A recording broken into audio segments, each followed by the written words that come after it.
am going to the most dangerous amusement park in the whole world with my best friend. Ah, wait a second! I forgot!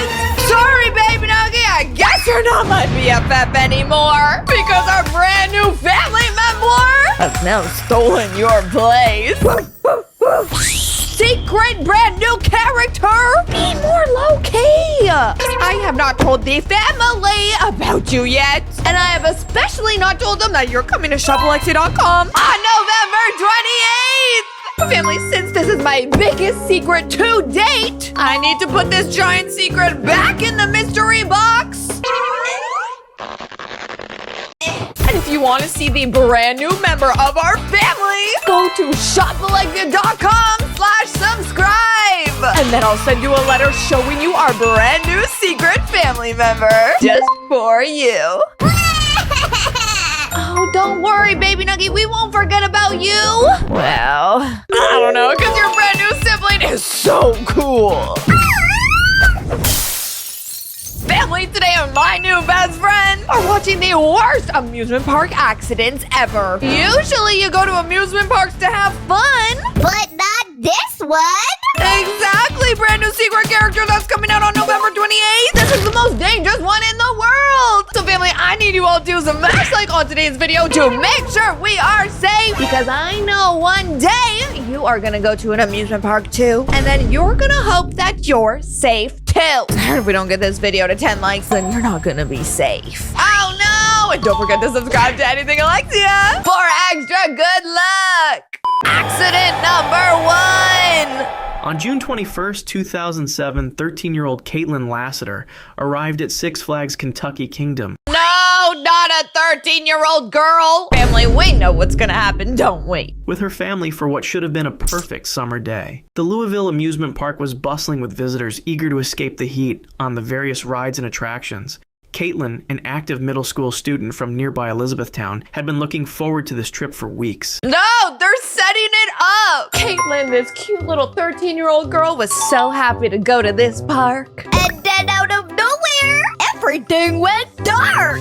Oh my gosh, secret character, you're probably right. She was particularly excited about the Superman Tower of Power, the park's signature thrill ride that dominated the skyline at 177 feet tall. The Superman Tower of Power was considered one of the most popular attractions at Kentucky Kingdom. Yeah, and probably one of the most dangerous too. The ride worked by seating passengers in a circular gondola with their feet dangling freely beneath them. A sophisticated cable and pulley system would lift riders to the top of the tower, pause for a moment to build suspense, then release them into a controlled free fall back toward the ground. The sensation of weightlessness combined with the panoramic view of Louisville made it a must-ride attraction for thrill seekers. No, sir, that is not the sensation of weightlessness. That, my friend, is the sensation of throwing up. I swear to Chicken Nuggy, if I ever go on one of those rides, I am throwing up hundreds of chicken nuggies. But not this kind of chicken nuggy plushies. The chicken nuggies I just had for breakfast, lunch, dinner, and a midnight snack. Yes, I love chicken nuggies at all times of the day. Is there a problem with that? Safety harnesses secured riders around their torso and shoulders, while their legs hung unrestrained below the seats. Caitlin joined the line with her family members, watching as previous groups of riders screamed with delight during their descent. The ride operators went through their routine safety checks, ensuring all harnesses were properly secured before initiating the lifting sequence. Hold on. I'm not even buying the screaming with delight. I promise you, not everybody on that Tower of Doom is screaming from having a good time. I would be screaming thinking I'm about to fall to my death. Wait a second, this video is the worst amusement park accidents ever. So, I hope I'm not right. Everything appeared normal as Caitlin's group was loaded into the gondola seats. Caitlin's in the massive tower stretched high above them, and she could feel the anticipation building as the ride began its slow ascent. Why am I nervous for her? Caitlin, get out, girl! It's not your time! At approximately 40 feet above the ground, something went catastrophically wrong. One of the main support cables suddenly snapped under tension, creating a whip-like effect as the severed cable lashed across the ride's gondola. The steel cable, moving at tremendous speed and force, struck multiple riders before they could react. In an instant, what had been a moment of anticipation turned into absolute horror. Caitlin bore the worst of the cable's impact. The severed steel wire struck her legs with such force that both feet were completely amputated above the ankles. No! What in the freak accident is this? Oh my gosh, I should have known better. The freaking thumbnail was somebody getting beheaded and sliced in half. Oh my gosh, family, quick smash like on today's video to make sure everybody is safe because I do not want to see where this tragedy ends up. The other riders in the gondola screamed in terror as they witnessed the unthinkable accident unfold. Blood immediately began flowing from Caitlin's severe injuries while she remained conscious and aware of what had happened to her. The ride operators, seeing the emergency situation, immediately halted the lifting mechanism and began emergency descent procedures. Park security and medical personnel rushed to the scene as soon as the gondola returned to ground level. Oh my gosh, I don't want to be mean, but family, doesn't her legs kind of look like two watering pipes spraying out some very dirty and goopy kind of water? Oh, Caitlin, I'm sorry. I know that's not water. That's blood. Park security and medical personnel rushed to the scene as soon as the gondola returned to ground level. Caitlin remained remarkably calm despite her traumatic injuries, even asking about her severed feet. Emergency medical technicians quickly applied tourniquets and began life-saving treatment while preparing her for immediate transport to University Hospital. The other passengers, though physically unharmed, were deeply traumatized by witnessing such a horrific accident. The Superman Tower of Power was immediately shut down pending a full investigation. Caitlin survived her injuries, but faced a lifetime of challenges adapting to her permanent disability. What? The accident led to industry-wide reviews of cable inspection procedures and ride safety protocols. Six Flags ultimately settled with the family for an undisclosed amount. How much we thinking? $50 million? I mean, now that I think about it, how much is one of your feet worth? $5 million, $20 million, an extra 24-pack of Coca-Colas from the grocery store? So I don't know, family. Comment down below how much you think your feet are worth. 'Cause if I lost one of mine, I don't think I'm looking for money. I'd want to die! Nope, that was dark. Now that I think about it, my new best friend might be able to give me a foot or two. Because if I lost two of my feet, maybe they would spare me one or two. Cause they have four! Okay. I can't tell you anymore. While the ride was permanently removed from the park, the incident became a watershed moment for amusement park safety standards across the entire industry. Watershed moment? Did we really need to use that term? Like it's not bad enough that her legs were watershedding all around the whole park? Except, oh, wait a second, sir. That wasn't even with water. It was with something much worse than you know what. Accident number 2! On May 30th, 1972, families across London flocked to Battersea Fun Fair to celebrate the holiday weekend. The popular amusement park located along the Thames had been a beloved destination for generations of Londoners seeking thrills and entertainment. Ooh, we're in Europe. The most popular attractions was the Big Dipper, a classic wooden roller coaster that had been delighting visitors since 1951. Big Dipper? It sounds like some hot melted cheese that you dip your nacho in. The aging ride, with its traditional white-painted wooden structure and steep drops, represented the golden age of British seaside entertainment. The Big Dipper stood as a testament to post-war optimism, built when the country was recovering and families were eager for simple pleasures. The coaster featured a series of hills and curves typical of wooden coasters from that era, reaching speeds of approximately 35 miles per hour. Its cars could hold up to 20 passengers at a time, and on busy days like this holiday weekend, the ride operated continuously with minimal downtime between cycles. The wooden track, supported by an intricate framework of timber beams and cross braces, had weathered more than 2 decades of London's harsh climate. Among the holiday crowd were several families with children, including groups of teenagers who had come to the fair specifically for the thrill rides. The Big Dipper's line stretched long on this busy afternoon, with excited riders waiting their turn to experience the classic coaster. Many of these visitors had ridden the Big Dipper countless times over the years, trusting in its familiar rhythms and well-worn safety record. The ride operators, following their standard procedures, loaded passengers into the train cars and secured the simple lap bars that served as the primary restraint system. As the fully loaded train climbed the first major hill, building potential energy for the exciting descent ahead, passengers could see across the Thames and the London skyline beyond. why those roller coasters look like giant pieces of chocolate. I know a tragedy's about to happen, but maybe I'm the one who is about to create the tragedy myself. Because I swear to Chicken Nuggy, if I get myself any closer, I am eating that thing. And I ain't even gonna think twice about it. The mechanical chain lift carried them steadily upward with its characteristic clicking sound. Everything seemed perfectly normal as the train crested the first hill and began picking up speed on the downward slope. The familiar sensations of acceleration and mild airtime brought squeals of delight from the passengers. Then, as the train approached a banked curve at high speed, catastrophic structural failure occurred. A critical section of the wooden track structure collapsed without warning, unable to support the dynamic forces of the speeding train. No! The lead cars immediately derailed, leaving the track entirely and plummeting toward the ground below. Passengers were thrown from their seats as the cars tumbled and crashed into the support structure beneath the track.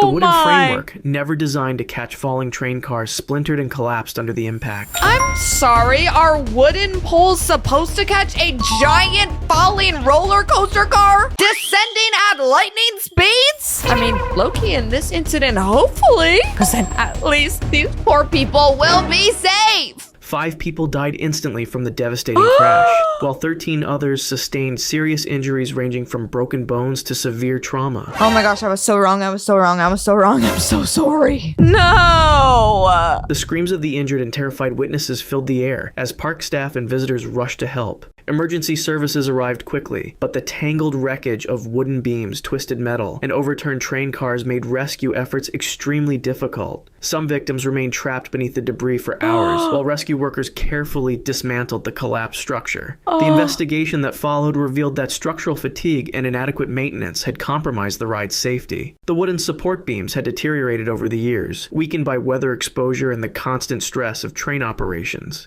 Following this tragedy, the Big Dipper was permanently removed and Battersea Fun Fair never reopened. Ooh, the whole fair got taken down? Well, honestly, it looked like nobody was checking up on the Big Dipper to make sure it was still safe. So I think it's only right that the other people don't pay attention to the whole entire fair. Sorry, Mr. John Collins Fair. You will now be seen nowhere. 'Cause you're banned! The incident led to comprehensive safety reforms throughout the British amusement industry, establishing new standards for ride inspection and maintenance that continue to protect visitors today. New standards? Is checking the safety of roller coasters and rides not the industry standard already? Oh gosh, we're all doomed, aren't we? Accident number 3!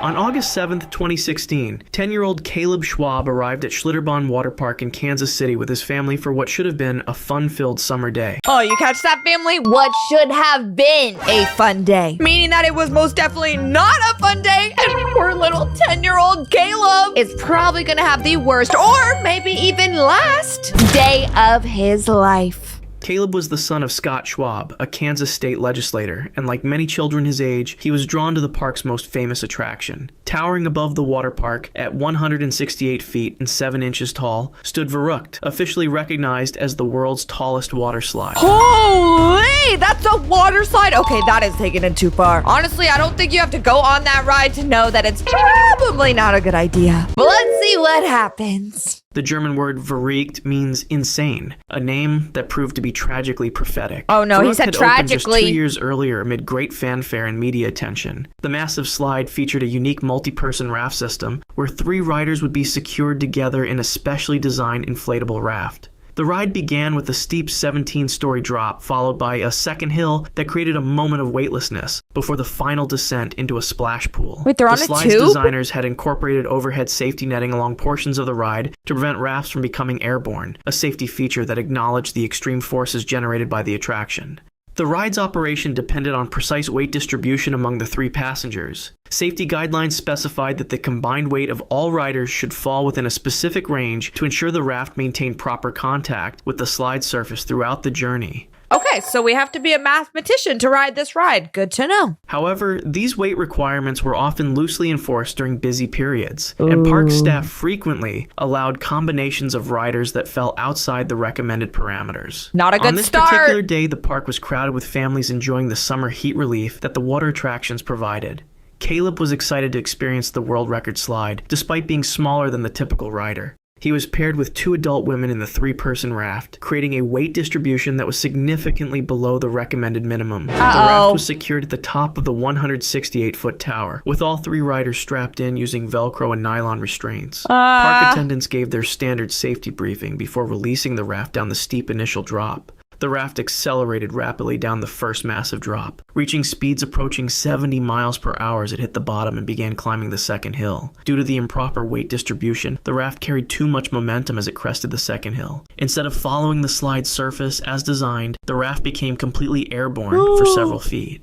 The lightweight raft, with insufficient weight to keep it grounded, flew upward toward the overhead safety netting that was meant to protect riders from exactly this scenario. Caleb, seated in the front of the raft, struck the metal supports of the overhead netting with devastating force. The impact caused fatal head and neck injuries, while the 2 adult passengers suffered serious but non-fatal injuries as the raft crashed back down onto the slide surface. Park staff immediately initiated emergency procedures, but Caleb's injuries were beyond any medical intervention. The other riders were rushed to nearby hospitals for treatment of their injuries. Verrückt was immediately and permanently closed following the accident. Why is there a metal pole around a mesh screen? If the mesh screen is not enough to keep you from hitting a giant metal pole when you're going down a giant slide, then I don't know, family, maybe I gotta become an engineer myself, because I could have told you that that's not a good idea. Oh my gosh, I'm so sorry, Caleb. The subsequent investigation revealed a pattern of safety violations and design flaws that had been ignored since the ride's construction. Criminal charges were filed against several park executives and the ride's designer for reckless behavior and second-degree murder. Evidence emerged showing that engineers had repeatedly warned about safety issues during construction, but these concerns were dismissed in favor of meeting opening deadlines. The slide was completely demolished in 2018, and the incident led to comprehensive reforms in waterslide safety regulations nationwide.